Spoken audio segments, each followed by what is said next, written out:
شعبان کا مہینہ شروع ہو چکا ہے اور اس مہینے میں ہم لوگوں کو کن کاموں سے بچنا چاہیے؟ اگر ہم ان کاموں کو ہم نے نہیں چھوڑا یا ان کاموں کو کرتے رہے تو ہم بڑی مصیبت میں گرفتار ہو سکتے ہیں۔ اور اس مہینے میں کن کاموں کو ہم لوگوں کو کرنا چاہیے؟ ترمذی شریف کی ایک حدیث ہے، آقا علیہ الصلوۃ والسلام نے ارشاد فرمایا کہ شعبان کے چاند کو شمار کرو، کیونکہ یہ رمضان کا مقدمہ ہوتا ہے۔ رمضان کا روزوں کے لیے اس کے چاند کو شمار کرو کہ شعبان کا جب چاند دیکھو تو یہ شمار کرو کہ اب رمضان آنے والا ہے اور ہمیں اس میں روزے رکھنا ہے، تو روزے کی تیاری کرنا۔ حضرت عائشہ صدیقہ رضی اللہ تعالیٰ عنہا فرماتی ہیں، غالباً بخاری شریف کی حدیث ہے، کہ آقا علیہ الصلوۃ والسلام رمضان کے علاوہ اور جتنے بھی مہینے، 11 مہینے رمضان کے علاوہ، تو جتنے روزے آپ شعبان میں رکھتے تھے اتنے روزے کسی اور مہینے میں نہیں رکھتے تھے۔ گویا کہ آپ پورا مہینہ آقا علیہ الصلوۃ والسلام شعبان کے مہینے میں روزے رکھا کرتے تھے، کیونکہ اس کی بہت بڑی فضیلت ہے۔ اور رمضان کے بعد جو سب سے زیادہ جن روزوں کی فضیلت آئی ہے وہ شعبان کے روزے ہیں، اور یہ شعبان کے روزے ایک تیاری ہیں رمضان کے روزوں کی۔ تو ہم بہت سارے ایسے کام اس مہینے میں کرتے ہیں، حالانکہ متبرک مہینہ ہے، تو اگر ہم اس مہینے میں کوئی غلط کام، گناہ کا کام کرتے ہیں تو جیسے ہمارے ثواب میں اضافہ ہوتا ہے، اسی طرح سے ہمارے گناہ میں بھی، گناہ کا جو عذاب ہے اس میں بھی پھر اضافہ کر دیا جاتا ہے، اور انسان پھر بہت بڑا اس مہینے میں گناہ کے کام کرنے والا خطرناک مجرمین میں اس کا نام لکھ دیا جاتا ہے۔ کیونکہ یہ مہینہ اللہ تبارک و تعالیٰ نے عطا فرمایا ہے، اس کے پیچھے ایک بہت بڑا راز ہے، کیونکہ اس مہینے میں ایک شب، 15ویں شب جس کو کہا جاتا ہے، اس میں اللہ تبارک و تعالیٰ بندوں کی، لاتعداد بندوں کی اللہ تبارک و تعالیٰ بخشش فرماتا ہے۔ یعنی کہ اللہ کی نظر میں تو ہے جن کو بخش رہا ہے، لیکن ہماری نظر میں وہ لاتعداد لوگ ہیں، کیونکہ ان گنت لوگ جنہیں ہم نہیں گن سکتے، اللہ تبارک و تعالیٰ ان لوگوں کی بخشش فرماتا ہے۔ اور اس کی ایک وجہ یہ ہے کہ پہلی جو امتیں تھیں نا، 1,24,000 کم و بیش انبیاء علیہ السلام اس دنیا میں تشریف لائے، تو وہ ان کی امتوں کی جو عمریں تھیں وہ بہت لمبی لمبی عمریں تھیں، 1000 سال، اور نوح علیہ السلام کی خود عمر اللہ تبارک و تعالیٰ نے ان کو 1050 سال کی عمر عطا فرمائی، تو وہ لمبی لمبی عبادتیں کرتے تھے، لمبے لمبے سجدے کیا کرتے تھے، زیادہ زیادہ اللہ تبارک و تعالیٰ کی عبادتیں اپنے اپنے طریقوں سے کیا کرتے تھے۔ تو ان کی جو نیک لوگ تھے، امتی تھے اور نبیوں کے، تو یہ بہت زیادہ دنوں تک زندہ رہتے تھے، بہت لمبی ان کی عمریں تھیں، تو ظاہر ہے کہ زیادہ اللہ تبارک و تعالیٰ کا ذکر کیا کرتے تھے۔ اور اس امت محمدیہ کی عمر بہت مختصر ہے، بہت چھوٹی سی عمر ہے، تو اس عمر میں انسان ظاہر ہے وہ نیکیاں نہیں کر سکتا۔ بھائی کسی کے پاس 500 سال عمر ہے، کسی کے پاس 1000 سال کی کسی کی عمر ہو رہی ہے، کسی کی عمر ہو رہی ہے 50 60 70 سال، تو ظاہر سی بات ہے کہ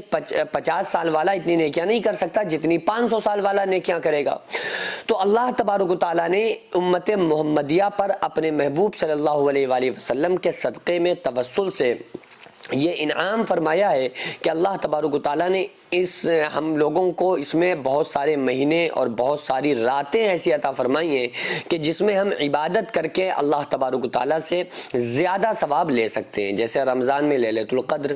اور شب برات، یہ شعبان کی 15ویں شب۔ تو یہ وہ راتیں ہیں جن میں ہم اللہ تبارک و تعالیٰ سے استغفار کریں، توبہ کریں، گناہ سے معافی مانگیں، اور زیادہ سے زیادہ خوب توبہ کریں اور اچھے کام کرنے کا عہد کریں۔ اس میں ہمیں کن کاموں سے بچنا چاہیے؟ بدعات سے بچنا چاہیے، بہت ساری خرافات ان مہینوں میں، اور ان خصوصی طور پہ جو شب ہیں، شب داری کی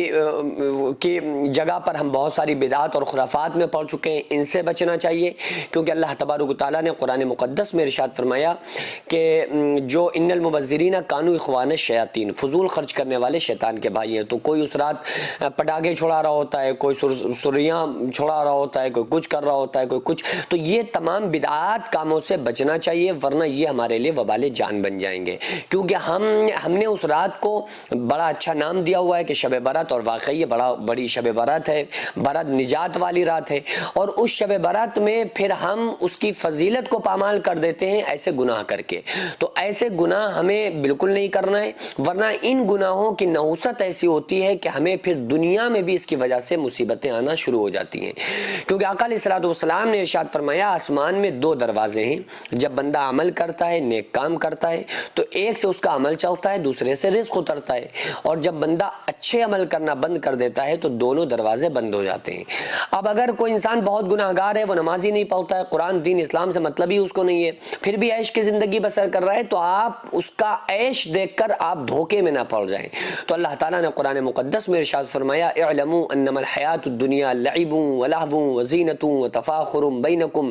وتکاثر فی الاموال والاولاد، کہ لوگوں یہ دنیا کی زیب و زینت آرائش کہیں تم کو دھوکے میں نہ ڈال دے، یہ صرف ختم ہو جانے والا سرمایہ ہے، یہ صرف لٹ جانے والا سرمایہ ہے۔ اس لیے کیا کر رہو اس دنیا میں، جاؤ اور اپنے رب کو راضی کرو، جاؤ اپنے نبی کو راضی کرو، پھر عیش کی زندگی دنیا میں گزارو، اللہ کو راضی کر لو گے تو تھوڑی سی جو تمہاری زندگی ہوگی، تھوڑی تنخواہ ہوگی، اس میں بھی تم خوش رہو گے، اور قبر میں بہترین نیند پوری کرو، اور آخرت میں آ کے جنت میں جا کے ہمیشہ ہمیش کے لیے وہاں کے مالک بن جاؤ، ہمیشہ ہمیش کے لیے جنت کے مالک بن جاؤ، اور ہمیشہ ہمیش کے لیے اپنی جنت میں رہنے لگو۔ جو مدرسہ آپ دیکھ رہے ہیں یہ لیڈیز مدرسہ ہے، جس کی زمین کو میں نے اپنا کھیت بیچ کر جس کو خریدا، اور ایک منزل تک بنانے کا فی الحال ارادہ ہے، انشاءاللہ بنا لوں گا، لیکن اس کے بعد اس میں کروڑوں روپے کا خرچ ہے۔ آپ لوگوں سے گزارش ہے زیادہ سے زیادہ اس میں تعاون کریں، اللہ تبارک و تعالیٰ اس کا اجر آپ کو 70 گنا آخرت میں، 10 گنا دنیا میں، اور مرنے کے بعد قیامت تک اللہ تعالیٰ اس کا ثواب آپ کو عطا فرمائے گا۔